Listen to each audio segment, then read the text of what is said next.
KDMC का भ्रष्टाचार इस वीडियो के द्वारा इसका खुलासा होगा।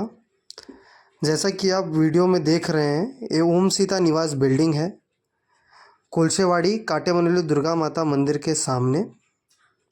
ये ओम सीता निवास बिल्डिंग में रहिवासी बिल्डिंग है। ये पूरा रहिवासी एरिया आप देख सकते हैं कि सभी के फ्लैट में बालकनी है लाइन से, परंतु ग्राउंड फ्लोर के जैसे कि बगल वाले फ्लैट में भी देख सकते हैं कि बालकनी को उन्होंने अपना, क्योंकि ग्राउंड फ्लोर का रूम था तो उन्होंने पैक कर दिया है दीवार बनाकर और छोटी छोटी खिड़कियां बनाकर, उनकी सुरक्षा को ध्यान में रखते हुए।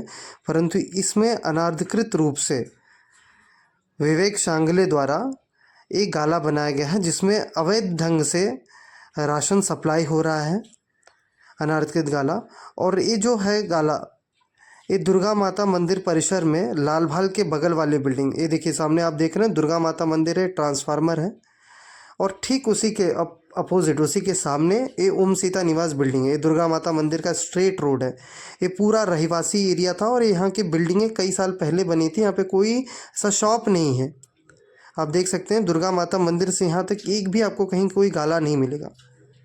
पूरा रहिवासी एरिया है। जैसे कि आप देख सकते हैं, ये जो पूरा स्ट्रक्चर है पूरा रेसिडेंशियल है। बिल्डिंग के प्लान कॉपी भी पूरी रेसिडेंशियल है, पर अनाधिकृत रूप से इसमें जो है पूरा बालकनी के जगह में दूसरे की फ्लैट की बालकनी के, फ्लैट नंबर 3 की बालकनी को अवैध ढंग से कब्जा करके इस पर निर्माण कर लिया गया है, परंतु इसको जो है स्ट्रक्चर को डिमोलिश नहीं किया गया है। साथ ही ये भी गाला जो आप देख रहे हैं वीडियो में, यह भी गाला अनाधिकृत है जो उदय बिल्डिंग से सट करके बना हुआ है।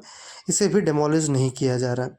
ये सामने से आप क्रिएटिव चौक का रास्ता देख रहे हैं। जैसे कि अभी आप वीडियो में देख रहे हैं, लाल भाल की बिल्डिंग है जो पहले के टाइम पे जो बिल्डिंगें बनती थी, सिर्फ 5 फुट का ऐसे छज्जा है, ऐसे छज्जा और बालकनी का इस्तेमाल करके बनाया गया है। जैसा कि आप देख सकते हैं कि इस अवैध गाले को तोड़ने के लिए 17/1/2022 को नोटिस दिया गया था विवेक सांगले को कि इससे संबंधित जो भी 260-267 की नोटिस के जो भी डॉक्यूमेंट है सुपुर्द किया जाए, परंतु आज तक कोई डॉक्यूमेंट नहीं दिया गया था। उसके बाद ही 17/1/22 के, जैसे आप देख सकते हैं जमीन नीचे मालकाना हक 7/12, इसका परवानगी, बिन शेती परवानगी, ये सारे दस्तावेज इन्हें देने थे विवेक सांगले को, परंतु जो है आज तक उसको नहीं दिया गया। 20/1/2022 को जो कि सुनवाई थी उसमें इन सभी दस्तावेज को केडीएमसी में जमा करना था और अपना प्रामाणिकता शॉप की दिखानी थी, परंतु शॉप तो इलीगल है। ये तो दूसरे फ्लैट नंबर 3 की बालकनी को तोड़ करके और बिल्डिंग का थोड़ा सा छज्जा इस्तेमाल करके जो है कि बनाया गया है, जैसा कि मैंने अभी आपको आगे वीडियो में दिखा उस तरीके से बनाया गया है।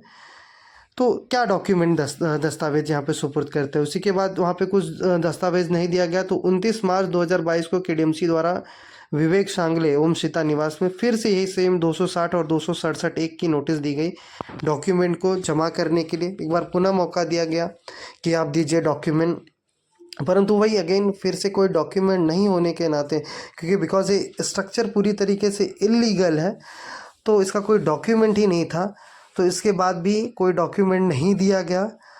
तो मतलब मल्टीपल वर्बल और नोटिस और कई बार रिटर्न नोटिस और वर्बल नोटिस 260-267 की एक की नोटिस दी गई है। 29 मार्च 2022 की नोटिस है जे वार्ड द्वारा दिया गया है, श्री सौभाग्यवती हेमा मुंबईकर जी द्वारा, वार्ड ऑफिसर द्वारा दिया गया है। और इसके बाद भी कोई डॉक्यूमेंट नहीं दिया गया बिकॉज स्ट्रक्चर ही पूरी तरीके से इलीगल है।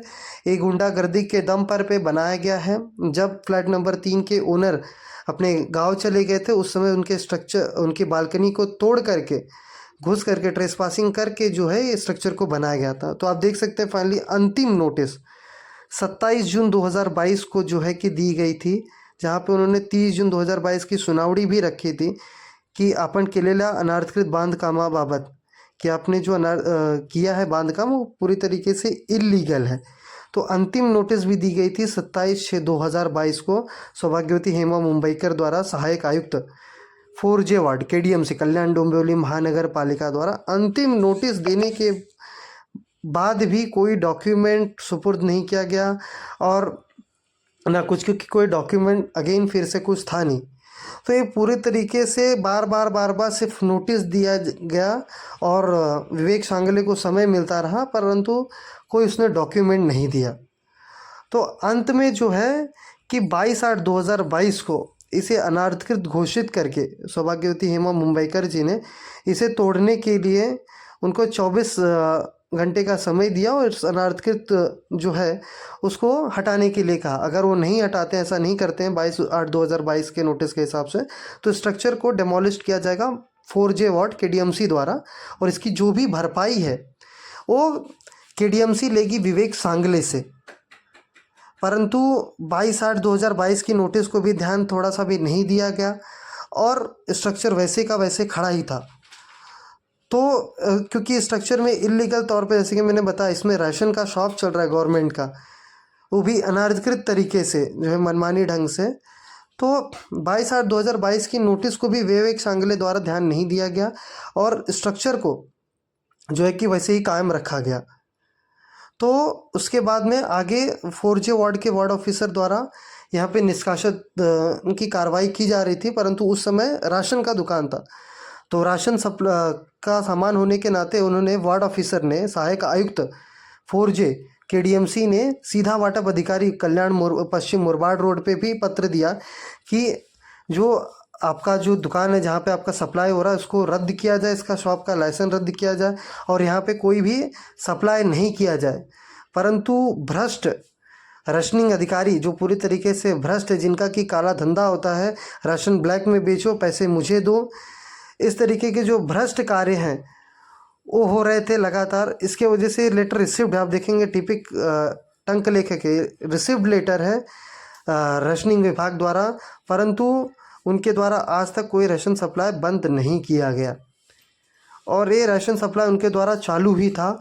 तो इस तरीके का भ्रष्ट कार्य जो है उसमें अवैध कब्जा दिलाने के लिए राशन जो विभाग है उनकी महत्वपूर्ण भूमिका थी। उसके बाद आप देख सकते हैं कि 18 अक्टूबर 2023 को सौभाग्यवती श्रीमती सविता हिले जी ने 478 के नोटिस के हिसाब से इस स्ट्रक्चर को अनाधिकृत किया दिया, जहाँ पे आप सीधा पढ़ सकते हैं, श्री विवेक सांगडे यांचे उपरोक्त दुकान गाड्याचे बांधकाम अधिकृत आहे का निर्णय में नाही। मतलब कि ये स्ट्रक्चर पूरी तरीके से इलीगल है। ये महाराष्ट्र म्यूनसिपल कॉरपोरेशन एक्ट के हिसाब से 478 सेक्शन 478 के हिसाब से स्ट्रक्चर को कम्प्लीटली इलीगल घोषित कर दिया गया 23 अक्टूबर 2023 को ही। परंतु उसके बाद भी जैसा कि आप सबने देखा कि आज के डेट में भी स्ट्रक्चर वो खड़ा है। सो इस तरीके से जो है कि भ्रष्टाचार किया जाता है, जिसमें पहाड़ी अहवाल और तमाम अनेक ऐसी रिपोर्ट हैं कि आपने अभी तक कोई डॉक्यूमेंट नहीं दिया है, उप अभियंता सभी की रिपोर्ट्स है कि ये स्ट्रक्चर पूरी तरीके से इलीगल है। नगर रचना विभाग हर जगह से, क्योंकि बिकॉज प्लान कॉपी और सारी चीज़ें सबमिट की गई थी फ्लैट नंबर 3 के द्वारा, जो कि इस जो जहाँ पे शॉप बना है उस जगह के असली ओनर हैं वहाँ पे। और जो है कि जैसा कि आप पढ़ सकते हैं, विवेक सांगले जो है जो काला अनाधिकृत घोषित करने आ रहा है, अधिनियम 478 अन्वय अनाधिकृत घोषित करण्यात येत आहे।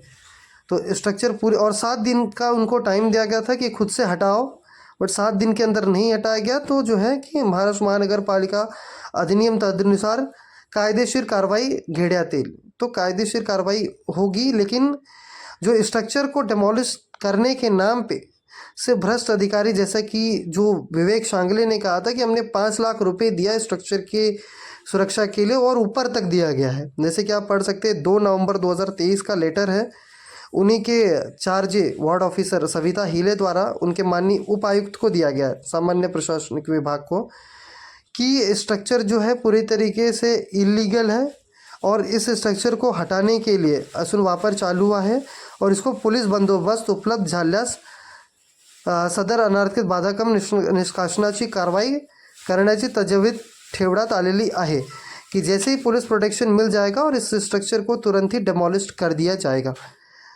3 जैसे कि उन्होंने अपने बाकी के लेटर का संदर्भ दिखाया कि हमने ऑलरेडी लेटर दिया है और उसकी एक लेटर की कॉपी जो कंप्लेनेंट है, शिकायत करता है, उन्हें भी दिया गया है, श्री सुशील दुबे जी को, ओम सीता निवास के मूल ओनर हैं उनको। तो इस वीडियो में क्लियर तरीके से उन्होंने लिखा है कि स्ट्रक्चर, और इससे पहले भी हमने कई सारी नोटिस दी और उनका ऐसा ऐसा बोलना है कि हमारा दुकान चालू है, ये है, सारी चीज़ें झूठ है। और तथ्य और नगर रचना के रिपोर्ट के हिसाब से स्ट्रक्चर पूरी तरीके से इलीगल है और इसको ऑलरेडी 18 अक्टूबर 2023 को अनुसार महाराष्ट्र महानगर पालिका अधिनियम 478 अनारक्षित घोषित करून संबंधितांना स्वतः खर्चाने निष्कासनाची कारवाई करण्याबाबत फरमाण्यात आलेले आहे। सो यहाँ पे क्लियर कट उन्होंने कर दिया कि जो स्ट्रक्चर इलीगल है। और उसके बाद भी यहाँ पे आप देख सकते हैं 268 की जो फाइनल नोटिस होती है वो भी 16 नवंबर 2023 को 4J वार्ड सविता हिले द्वारा सहायक आयुक्त KDMC द्वारा दिया गया है कि 16 अक्टोबर को कि हम 24 तारीख को त्यामुळे सदर अनारक्षित दुकान पाडण्यास दिनांक 24/11/2023 रोजी कि 24/11/2023 को आयोजित करण्यात येत है कि 24 नवंबर 2023 को हम स्ट्रक्चर को डेमोलाइज करेंगे। परंतु आज तक स्ट्रक्चर को, जैसे कि मैंने आपको दिखाया कि आज तक स्ट्रक्चर को डेमोलिश नहीं किया गया। आप अभी दिखा देता हूँ मैं वीडियो में कि किस प्रकार ये जो देखिए आप शॉप जो है स्ट्रक्चर के नाम पे सिर्फ जो है JCB वगैरह लेके आए, लेकिन वहाँ पे फिर मैनेज हो गए, जो जिसने इस अनाधिकृत दुकान को बांधा था उससे मैनेज होकर के चले गए, परंतु स्ट्रक्चर को पूरी तरीके से डेमोलिश नहीं किया गया। उसके बाद कई अधिकारियों द्वारा कंप्लेंट करने के बाद अधिकारी अवधूत तावड़े, अतिरिक्त उपायुक्त अवधूत तावड़े द्वारा ये कहा गया, देखिए यहाँ पे पुलिस बंदोबस्त मिलने बाबत DCP जोन को भी 4J वार्ड ऑफिसर सविता हिले द्वारा दिया गया था। और ऐसे तमाम अधिकारी जो हैं विद्युत विभाग वार्ड और कई अन्य अधिकारियों को जो है कि सूचित किया गया है कि इस जगह पे अनाधिकृत काम को जो है हटाया जा रहा है।